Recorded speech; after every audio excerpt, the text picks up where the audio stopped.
you are now the presenter. Yeah. So let me share the presentation.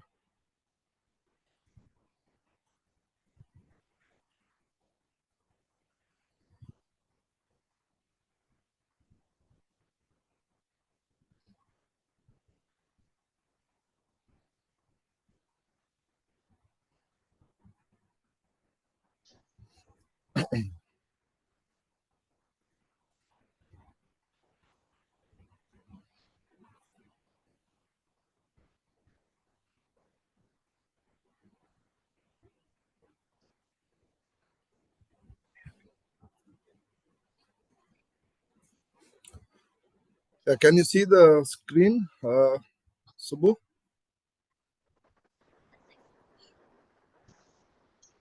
Hello? Yes, very much visible. Yes, we are able to see the Into screen. zero here. Yeah, we are able to. So once again, thank you so much for joining the session today. My name is Mohammed Aijaz Ahmed. I'll just give a little bit of background, not go too much in deep. I'm currently working as IT security officer for Ras Al Khaimah Ports, the government of Ras Al Khaimah in UAE.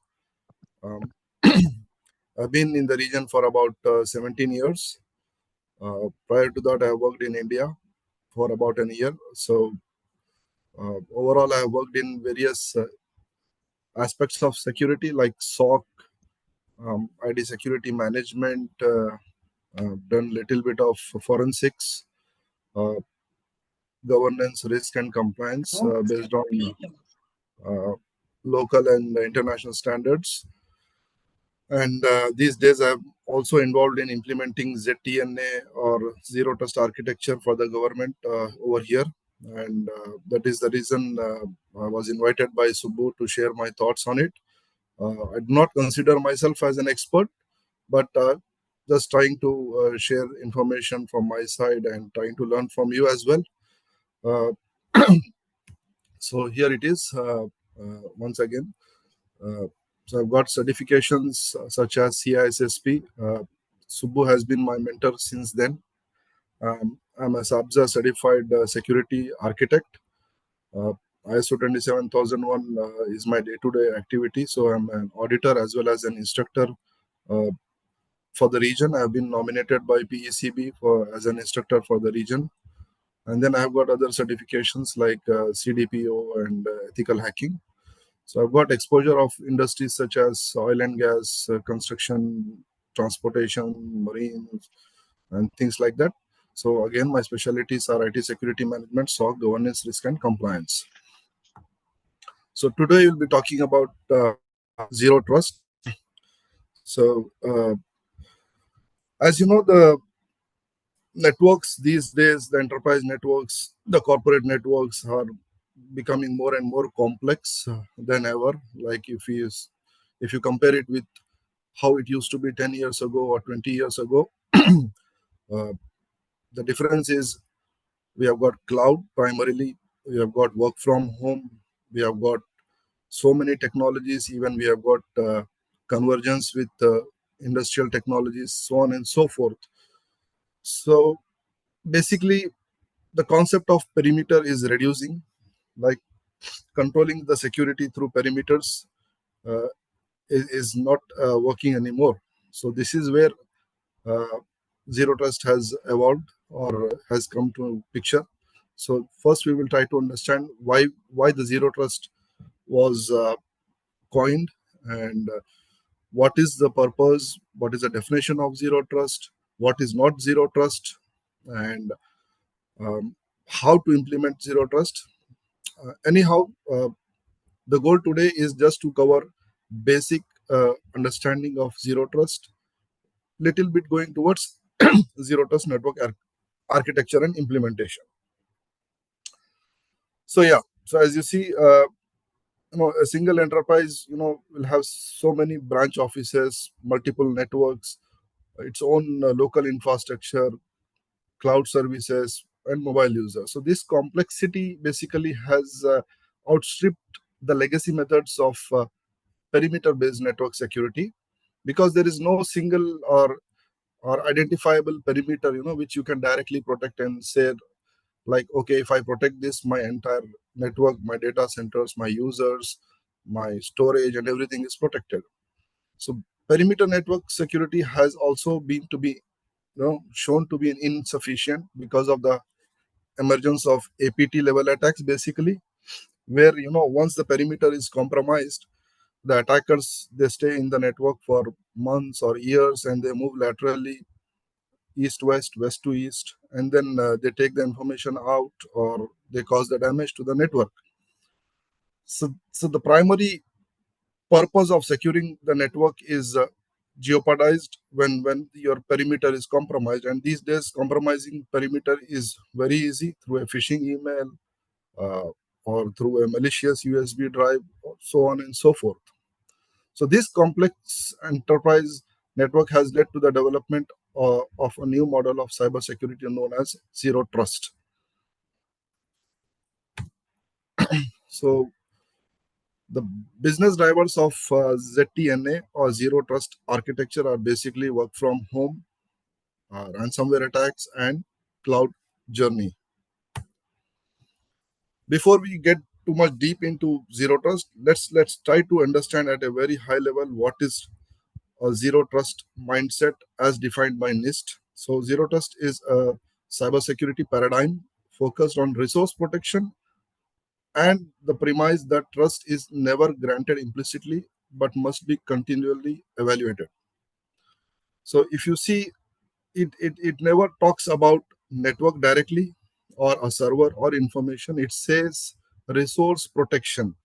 So in zero trust, basically everything is considered to be a resource, and your efforts are towards protecting the company resources, whether it is on premise, on cloud, or on your NAS storage, or your whatever. So again, we'll go deeper into it little bit in your upcoming slides, but you need to understand that it is a paradigm. When you say paradigm, as per the dictionary meaning, it is the way of looking at things. It is not a defined prescription, that if you do this, it is a zero trust capability, or if you do that, you are complying with zero trust principles. No, it's an overall approach, of looking at things, at security, right from governance till the logical and technical implementations. Yeah. So what is zero trust? So a zero trust architecture is an enterprise cybersecurity architecture that is based on zero trust principles and designed to prevent data breaches and limit internal lateral movement. This is the definition from NIST SP 800-207. All other definitions, what you see in the market, what your vendor comes and tells you, are false. Because these days, as anybody and everybody create buzzwords and their own kind of definitions. But unless you know the real definition by the makers of this uh, architecture, you won't really get the actual gist of it.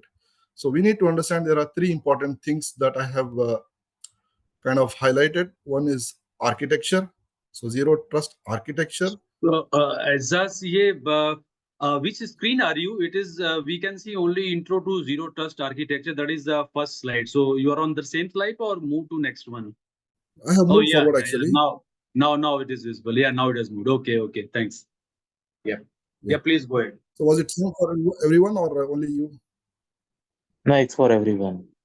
Okay, now let me move a little bit forward and backwards. Is it moving now? No. No. 6th page now. See, maybe what you can do now, you can stop the sharing. When you share again, choose the first left-hand side topmost box. I have to stop sharing and choose. 1 second. Start sharing again. But when you stop the sharing, it will still, now you share it. Start the share and choose the left-hand side topmost. That is the complete screen. Okay, got it. Okay, wait. I was basically. No, I can understand. All your meetings might not be on Zoom. It's a very Chinese product, no?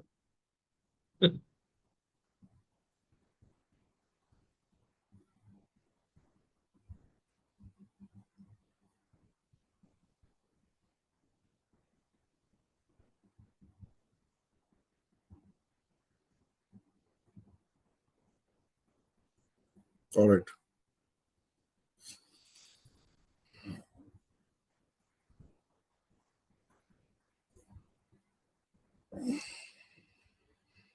Can you see my screen now?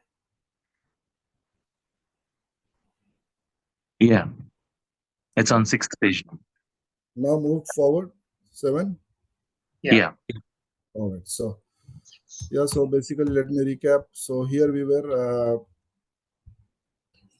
Was talking about why a zero trust model is required.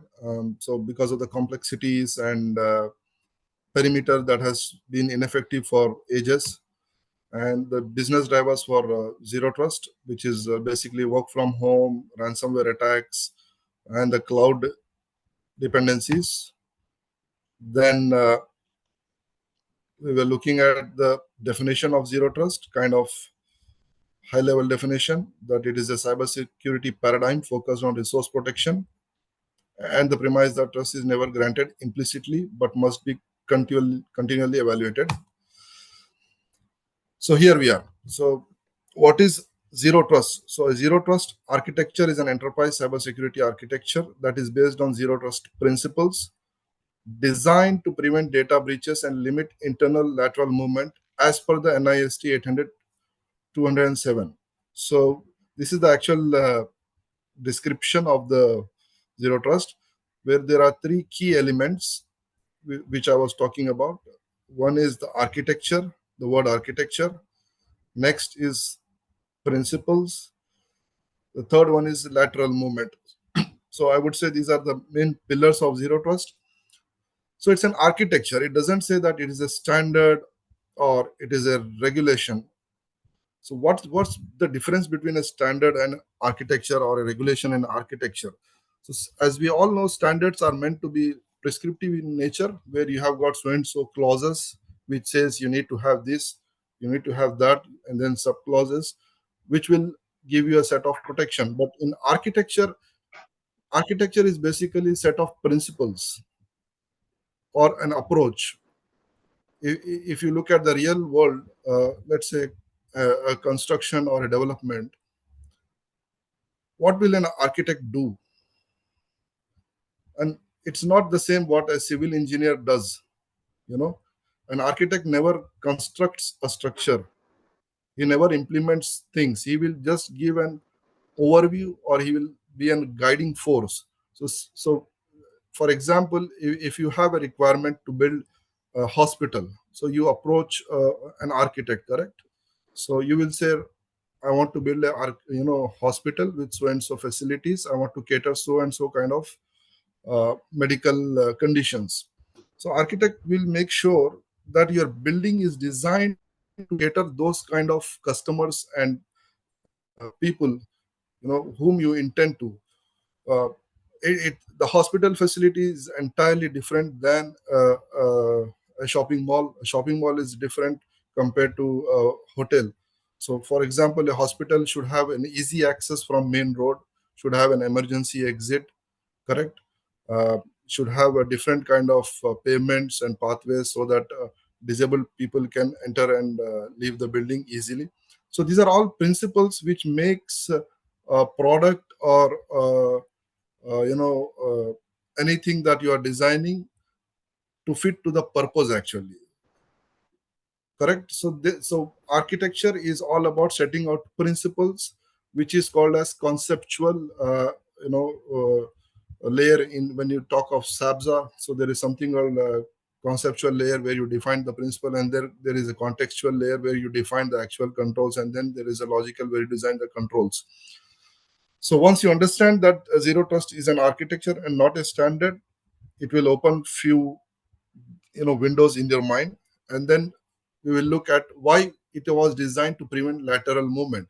So like we already discussed, perimeter has been ineffective, perimeter is dead, or perimeter security is also dead. No matter what kind of firewalls you have at your perimeter, whether it is Palo Alto, Fortinet, or whether you have a two-tier architecture or three-tier architecture, a user sitting in the user subnet downloading a malicious application, or if he receives a targeted phishing email, all those layers are compromised. The attacker is directly inside your network. From there, he can move laterally. So the east-west and west-east traffic is a challenge, has been a challenge always, because whatever is happening inside the network, your perimeter is not aware, and then the attacker takes time to create a channel to exfiltrate the information, infiltrate the payloads, detonate the scripts, so on and so forth. So the goal is to prevent the lateral movement. So what I mean is, as they say, there are only two types of companies in this world: one who know that they are compromised, they are already compromised; others who don't know, which means we have to assume that our network is compromised. Correct? Only then you can implement zero trust principles with that mindset that the attacker is already there in the network somewhere, which I don't know about. With that in mind, all that you are doing comes under zero trust. Uh, am I able to deliver the point? Anybody Yes, has yes. any? Yeah, please go ahead. Yeah, okay. So basically, zero trust was designed to prevent the lateral movement. So this publication also a little bit, talks about logical components, possible deployment scenarios, and there are also threats that comes along with zero trust. It is not that it is 100% bulletproof. It also presents a general roadmap for organization, who want to migrate from a traditional network to a zero trust network, and to set up the policies and uh, zero trust architecture. Basically, this model was developed for US federal government, and they have already signed a deal with the government that they are implementing zero trust. Whatever they are doing there is all based on zero trust. So zero trust is not a security solution, it is a strategy. So zero trust is not a single architecture, but a set of guiding principles for workflow, system design, operation that can be used to improve the security posture. So we can only improve, we cannot guarantee. Even if you implement zero trust, it's all about minimizing the risks. It's not about eliminating the risks. We can improve the security posture compared to traditional network by tenfolds, I can say.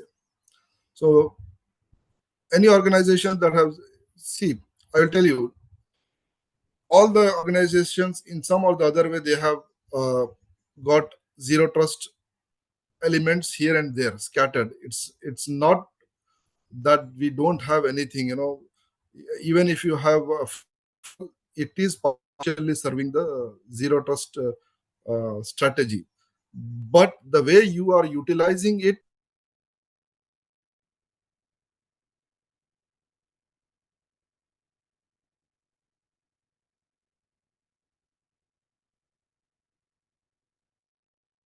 Did we Yeah. lose him? Something Yeah. Looks like we gone lost him. wrong. Acha.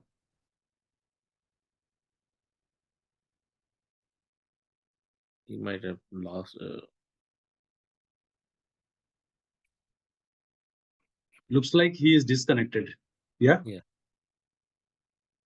No, he is there.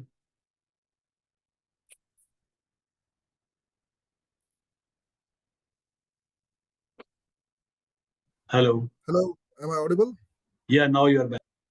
So I don't know what is happening. It's in time and again it says that the meeting is being recorded, and then I lose the connection or my audio. But let me continue. Okay, can you all see my PPT now? No, you Let me probably have to reshare share again. again.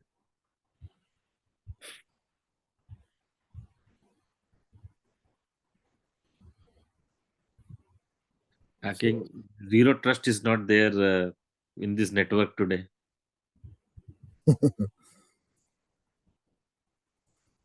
Is my PPT visible?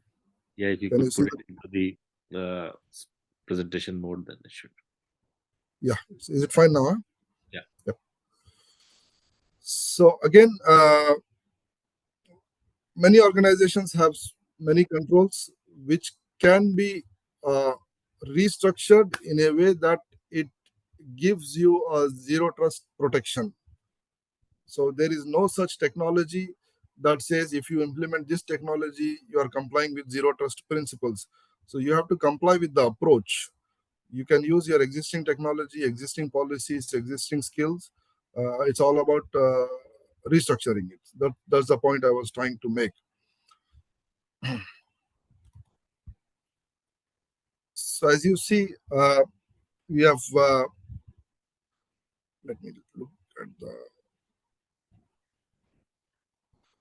you've got data centers, public clouds, SaaS, you've got branch offices, work from home. So the point is, you should have a centralized policy enforcement point and policy decision point before giving access to your company resources. Then it complies with zero trust principles. Normally what happens is, if a work from home employee enters through perimeter, we normally evaluate his source uh, geography or IP address, and then a couple of other parameters, credentials and MFAs, and then we allow the access to the network. And then it's a kind of persistence connection that the employee enjoys, or anybody who is connecting remotely. And there is a different kind of approach to one who is connecting from inside the office, and another approach to one who is connecting from the branch office. So there is a difference between all these approaches that we maintain today in our traditional network.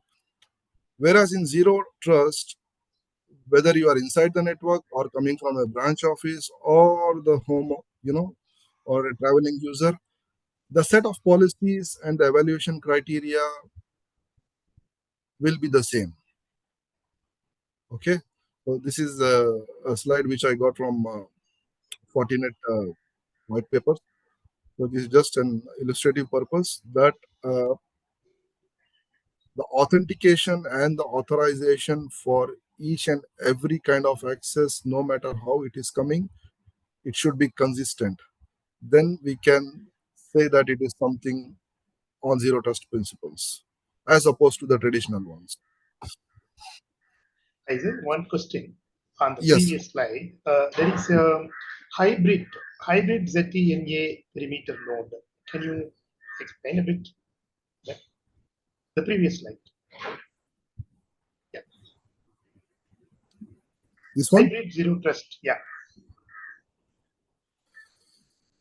Yeah. So basically, what it means is you have partially, partially applied zero trust principles, and then partially it is operating in scenarios. For example, you have got on-premise servers and cloud servers. So what do you say? We say hybrid environment, correct? Because it's neither 100% cloud nor 100% on-premise. The same way, you still have perimeter-centric network plus some elements of zero trust. You may be called a hybrid zero trust mode.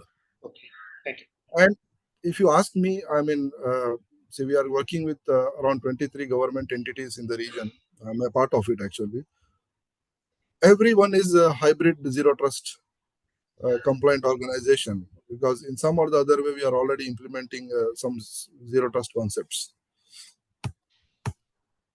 So an overview of zero trust is basically, on your left-hand side, these are the parameters that are associated with the user, the identity, the MFAs, the device, the operating system, build versions, the security posture, the open vulnerabilities, the antivirus status, the local firewall certificates, the location, the context. This is something emerging in the market, where you are also seeing commonly that we look at the location and other kind of things. So all this information is ingested for posture check, and a decision is made to apply and enforce a set of policies to give access to resources, which is probably on cloud SaaS or on-premise applications or SaaS, which is then integrated with third-party solutions. So it's just a high-level overview that the information that is required is on your left-hand side to apply zero trust policies. The actions, what you can apply is on your right hand side, allow or block or whatever. Again, see, the crux of the entire discussion so far is based on the idea of deperimeterization. So we are breaking the barriers now of perimeter-centric networks, where once we allow a session or an access, you basically implicitly trust the session, and then you don't know what happens beyond that. So zero trust is based on the idea of deperimeterization. Whether you have crossed the firewall, previous firewall, or the core firewall, or the perimeter firewall, before you get access to the resource, you have to go through the entire process again. How I'll take you through the slides, upcoming slides, so that you get an idea. But basically, we are reversing the approach. We are deperimeterizing the approach. Again, it's an end-to-end approach to enterprise resource and data security that encompasses identity, credentials, access management, operations, endpoints, hosting environments, and interconnecting infrastructure. Basically, so it is kind of overlapping with so many areas in your network. You can't just rely on identity management system to build a zero trust, or access management systems, or your policies, or your hosting environment. So it's a set of all those elements brought together to make a particular decision, right? So for example, when you look at your typical SSL VPN to work from home, you just enter credentials, open up Fortinet client or Palo Alto client or whatever you have, you connect to your office, username, password. At the max, you will have one MFA token, and then that's it. You have your network from your home connected to your office. But what about other elements? Is your computer still in the same secure state which you are using to connect from your home? Are there open vulnerabilities? Is it used by some other person? So there are so many aspects which can lead to a compromise. So this is where you have to bring in all those elements at once before you allow access. That's what zero trust talks about. So the focus should be on directing resources to those with need to access, and grant only the minimum privileges needed to perform the mission. I mean, it goes along with our routine, principle of least privilege. So the focus is more on restricting the privileges here than the traditional layers. You try to minimize the access as much as possible. Again, just to re-emphasize, agencies and networks have focused on perimeter defense, and authenticated subjects are given authorized access to broad collection of resources once on the network. This is the traditional approach. As a result, unauthorized lateral movement within the environment has been one of the biggest challenges for federal as well as probably government, local government, and private agencies. Anybody who has dealt with APT attacks, among attendees? Fortunately, no. Okay, so this is APTs. If you look at APT 33 or oil rig or 34 or any type of APTs, they depend on lateral movement.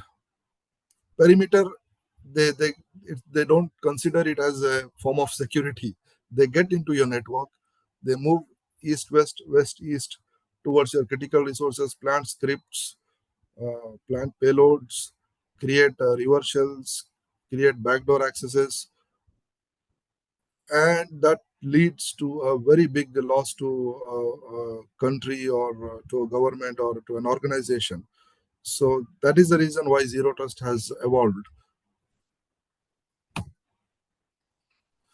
Now let's look at what is not a zero trust solution. So we have talked about what is zero trust, and there have been so many interactions. Probably you all have interacted with vendors and people trying to sell something or introducing zero trust to you in many ways.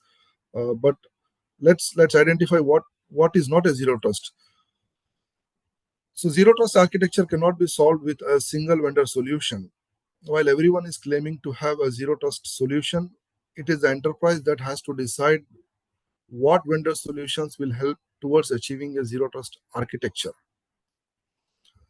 The solution that is not zero trust or zero trust friendly solutions are the ones that do not support integrations with your identity provider, access control, key management system, SIM, MFS, and etc.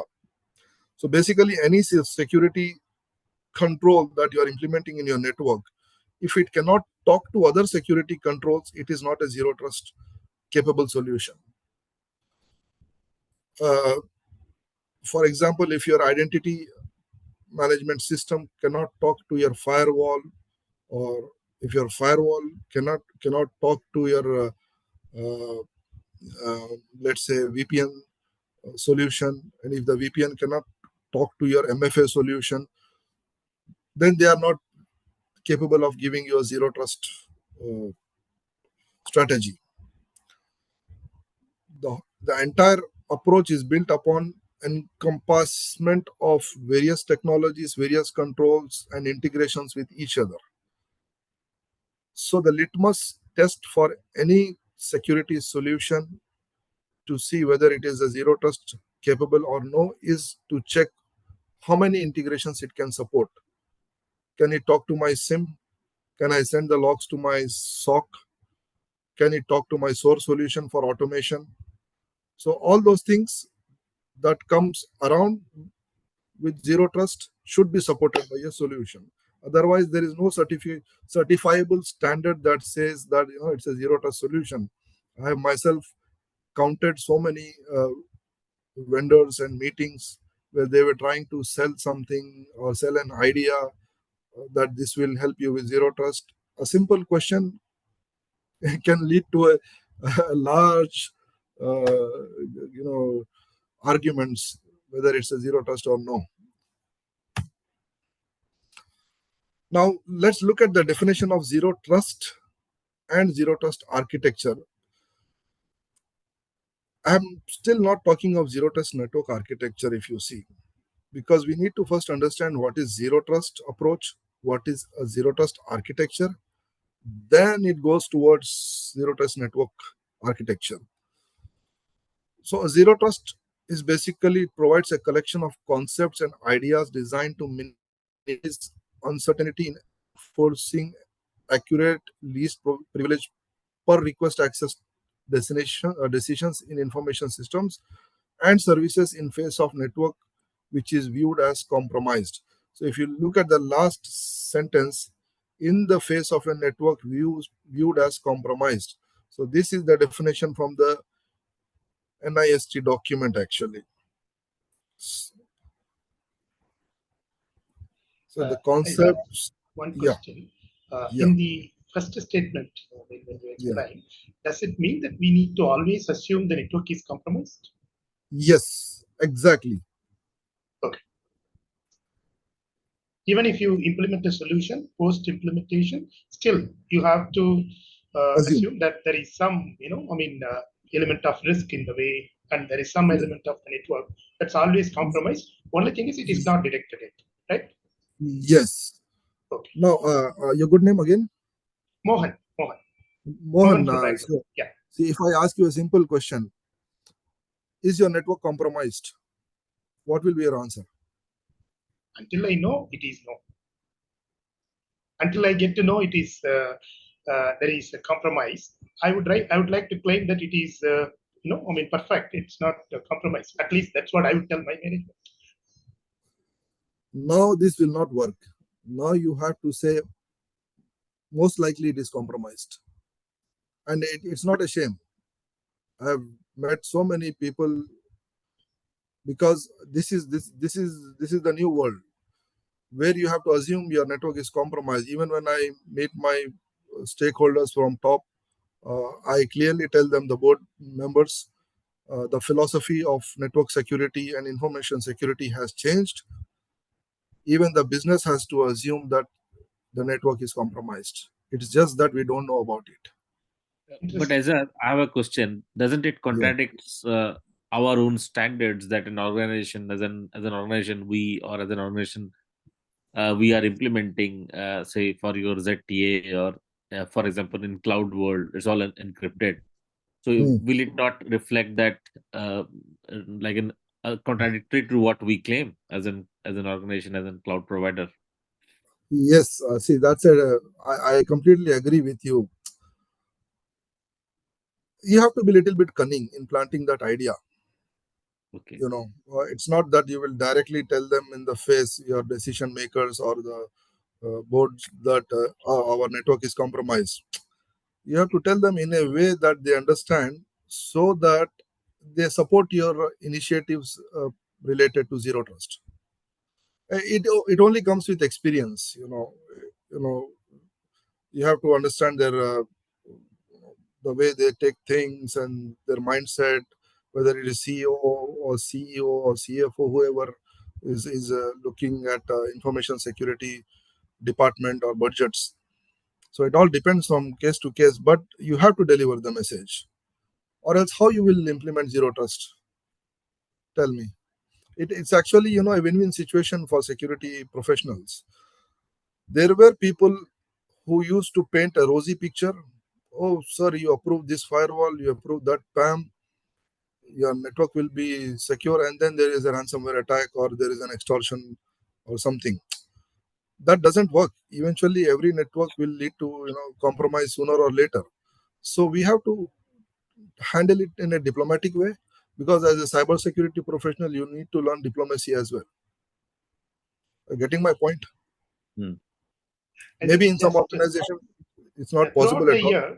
Throughout the year, we will be painting to the management that the network, there is some element of distrust or some compromise is there, right? Aren't we painting it like that in this case? It depends. What kind of perception you have built actually. From organization to, I have worked for five organizations in UAE, three of which were governments of Dubai, government of Abu Dhabi, government of Ras Al Khaimah. Some are more conservative, some are more orthodox, others are more modern.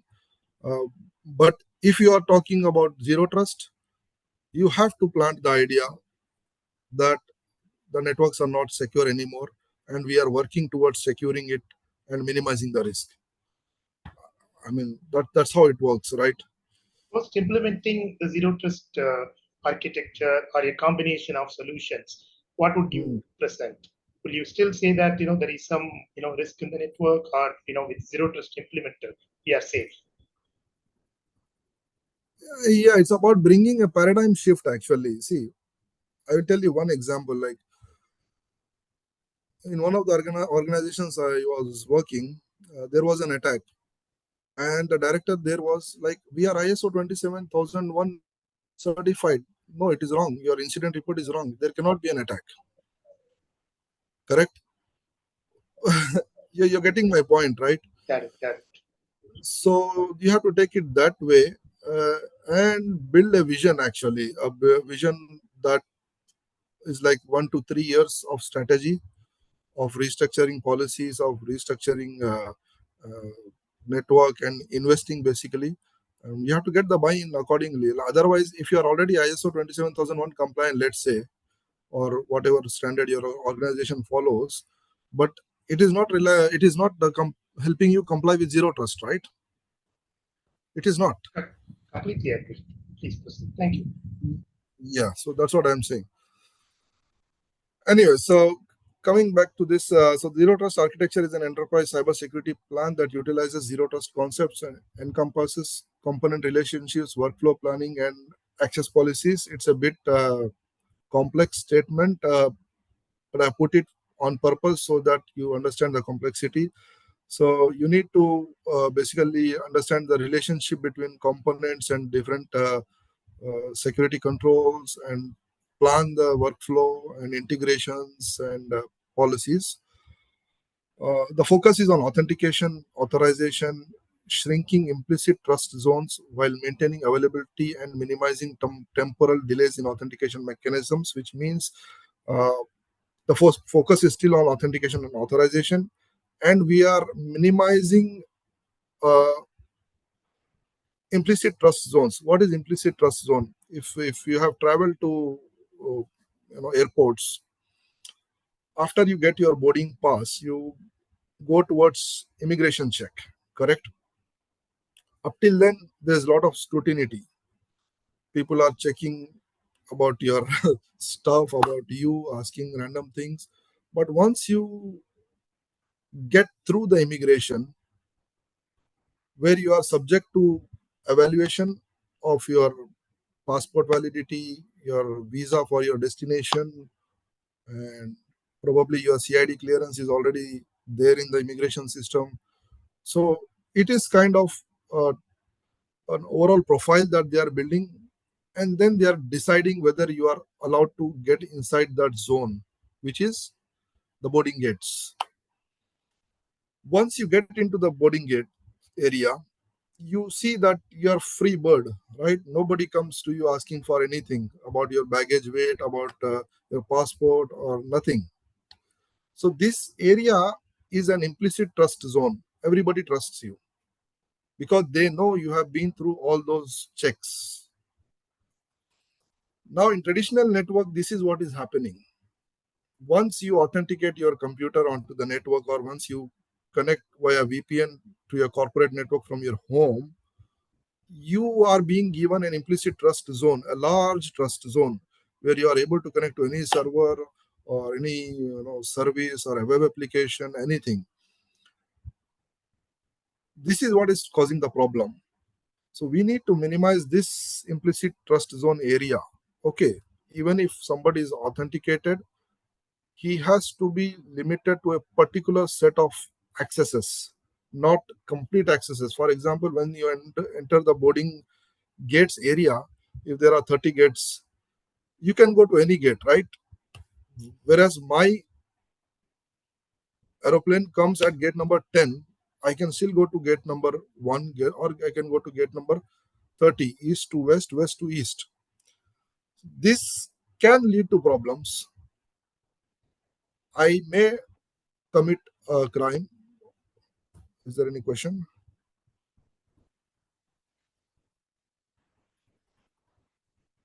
Am I audible? Yeah. Yeah, you're audible. Yeah, just to also keep the tap of the time, we have 15 Yes. minutes more. Okay, thank you, bye. Yeah, I'm just concluding. So yeah, so the focus is to minimize this implicit trust zone, and access rules are to be made as granular as possible to enforce least privileges which are near to the action. So just I was giving you a metaphoric example so that you visualize your network, present network and future network with these examples. Again, zero trust concept. Zero trust is a mindset. Zero trust is a strategy, is an architecture. Zero trust initiatives are multiple projects. So you will build a mindset, you will build a strategy, basically architecturing a strategy. Then you will identify what are the projects required to implement a zero trust network. For example, I will give you one relevant example. Anybody who's familiar with Mac Solutions, Cisco Eyes or something, or Force Scout or Twice, anything? yeah. So what happens in Cisco Eyes? Traditionally, when a machine is connected to the network, you enter your domain credentials and then you are authenticated, right? And your domain controller doesn't really know about whether about your security posture of your desktop. All it knows that you have authenticated successfully, but whether the EDR or the antivirus is still running, whether your operating system is up to date, are there any open vulnerability? It doesn't really care, right? So that is where we implement network access control, Cisco or something. When you connect an endpoint to a network, it evaluates all those security checks based on what you have defined. Whether the antivirus is there, is it running, is it up to date, whether the patches are installed and running, is there any critical vulnerability or no. If all these checks have are okay, then only it will allow access to the network. So this is a very good classic example for a zero trust network access actually. So probably this is one of the projects that you might want to implement in your company, because these days you don't know any intruder who can get Wi-Fi access, who can crack Wi-Fi password of your network in your parking lot, can get an unauthorized access. Whereas if you have NAC in place, any connection, it will evaluate, it will identify whether it's a corporate machine or no, and then it will reject. So, or it is a wide network, somebody coming to your meeting room, connecting an unauthorized device, probably Kali or something. If you have an NAC control in place, it will immediately reject it and it will block the port on the switch. Zero trust model, just a quick description of how the publication describes its model at a high level. If a subject needs access to an enterprise resource, access is granted through a policy decision point and a corresponding policy enforcement point. This implies that zero trust applies to two basic areas: authentication and authorization. This is the subject on your left hand side on the computer. The resource is on towards your right hand side. The resource can be system, data, or application. Anything is considered as a resource in zero trust. In between, there is something, whether it is in the form of a firewall, it is in the form of a NAC, or it is in the form of a PAM. It can be anything that you decide. So before taking a connection or establishing a connection to the resource, the policy decision point will evaluate your security posture. It can be context about you, it can be the source IP, source country, or it can be the source operating system, whatever. And if those criteria are met, it will apply the policy through policy enforcement point, which means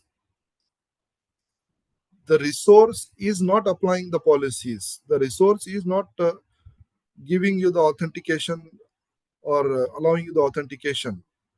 There's something in between.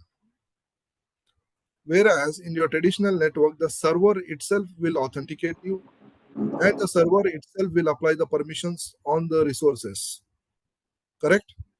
If you have a file server, or if you have a web application which you are connecting from your user network to the production network, you directly authenticate to the server, and the server will decide what kind of policies to be applied. So this is broken down. There will be something in between which is trusted by the server and which tells the server what kind of policies to be applied. The server will not decide, nor the user will decide. So this is called as the abstract model of zero trust access. Is it okay? Yeah. Yeah. Now let's look at implicit zone. So this is the implicit zone. So this is the trusted zone which I was talking of. I gave you an example of airport boarding gate area. This is the untrusted zone towards the left hand side. So you can have multiple trusted zones between the subject and objects, or implicit trust zones, or you can have one. But you should have at least one if you are trying to implement a zero trust architecture. An implicit trust zone represents an area where all the entities are trusted to at least the level of the last. If you have multiple trust zones, the next trust zone will build at least the trust level equivalent to the trust zone before that. So this is what it means actually. The PDP PEP applies a set of controls so that all traffic beyond PEP has a common level of trust. Again, once you enter this, you have the resource has trust, whether there are 10 users connecting or whether there's one user. All those users will have same level of trust. Nobody has a greater trust as compared to your traditional network, where a particular user has more permissions than the other one because the server is deciding it. Zero Trust provides a set of principles and concepts around moving PDP, PEP closer to the resource. So whenever there is a resource, whenever there's a confidential information or an application, critical application, you should have a PDP and PEP close to it so that the traffic is inspected, evaluated, and policies are applied. This is the last slide, basically. So again, to sum up, Zero Trust is not a standard. It's not a doctor's prescription that if you do this or take this or do that, it's a Zero Trust. There are some tenets of Zero Trust. So let's look at it. Again, this is extracted from the publication directly. First, all data resources and computing services are considered as resources. There is nothing called file server or web application or mobile app or business application. Everything is a resource. All communication is secured regardless of network location. Basically, what happens is when you are implementing, a LAN, what we do is we ignore some cryptographic and encryption mechanisms. We say, it's an internal network. Why should we implement encryption towards internal network from internet network towards production server zone? We assume who will intercept. Whereas when we are hosting a web application or a service outside the network accessible from internet, we implement encryption, SSLs, and certificates, assuming that if the web application is outside, there can be a man in the middle attack, and we have to therefore protect it. But today with Zero Trust, we have to assume that there is a man already in the middle of the network. Therefore, even the internal network communication should be secured with the same level what we do towards the external world. A user communicating with internal server has to be encrypted as well. Access to individual enterprise resources is granted on per session basis. So there is no concept of permanent or persistence in Zero Trust. If one access or one sub resource access is successfully established and the job is done, and the user trying to connect once again, he goes through the same mechanism, the same evaluation criteria again and again. It's not like you authenticate in the morning and you have the subsequent access throughout the day, because it assumes that there can be an attack an hour later after you come to the office. There can be an attack 15 minutes after you come to the office. So each and every access resource to the application, to the file or whatever, it will check all those parameters again, whether your machine is successful, was there any antivirus alert, is it updated, and all those things. Access to resource is determined dynamically. Basically, it means, I'll just give you an example. If you are using any banking application, sometimes you see that it will not challenge for an OTP at all. Sometimes it challenges you for a couple of more questions. But if you suddenly travel to another country, it will challenge you with more questions. So this is basically Zero Trust. It has lost trust in you because your context has changed. So whatever it is observing about a source or a subject, if it is changing, then the policies will be dynamically changing accordingly. So this is what Zero Trust is. The enterprise monitors and measures the integrity and security posture of all owned and associated assets. So there should be a continuous security monitoring and integrity monitoring of all the business assets, which means it can be a SIM integration, it can be a FIM solution, file integrity monitoring solution, or database activity monitoring solution. But all the resources what you have, all the assets what you have should be monitored in some or the other way for a possible compromise. Sixth, all resource authentication and authorization are dynamic and strictly enforced before access is allowed. It is along with point number 4. All the authentication and authorization are dynamic and strictly enforced before access is allowed. There is nothing like if authentication is not successful, there can be a minimum level of access allowed? No. If authentication and authorization is completely passed, then only it should allow the access, not like falling back to some minimum level of access. The last point, the enterprise collects as much information as possible about the current state of assets, network infrastructure, communication, and uses it to improve its security posture. So you can collect information through inventory, whether it is manual inventory or automated inventory, diagrams, all the security protocols, certificates, whatever you have in place. So this will give you an overview of what you have and what you need to do, and it has to be a continuous process. Whenever there is a change request, CR created, you have to update your inventory, you have to add or modify items in your diagrams and in your documents. So when you have all these 7 points in place altogether, you will be complying to zero trust. So a sort of how to implement zero trust network, because till now I did not talk of zero trust network architecture. I was only talking about what is zero trust and zero trust architecture, which is at a very high level.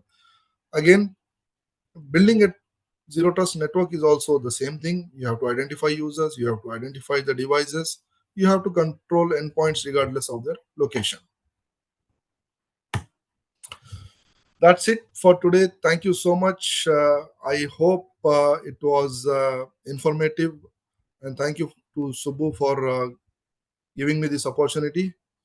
And thank you to ISSS. No, thank you very much. And we know that you are doing your transition from 2013 to 2022. Yeah. And okay, and for 27,001, and there are a lot of things on OT security pending for you. Correct. I know you for last 10, 12 years, but thank you very much for spending your weekend with me. Okay, with all of us, with my ISSS family for this ZTN webinar. Most welcome. Most welcome.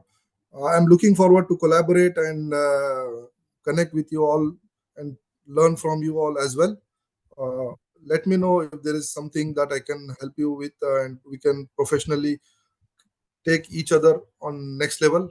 I completely believe in this. Actually, our security fraternity, there are a lot of gaps actually, what I have noticed, and only when we collaborate and talk to each other, we can build a better community and help each other in professionally, whether it is about finding a job or achieving a certification as well. For sure. In fact, almost all of us are on the same WhatsApp group. Okay, so Okay. we are all connected technically anyway. All right, sir. Thank you again. Yeah, thanks, Aijaz. It was really a wonderful session. And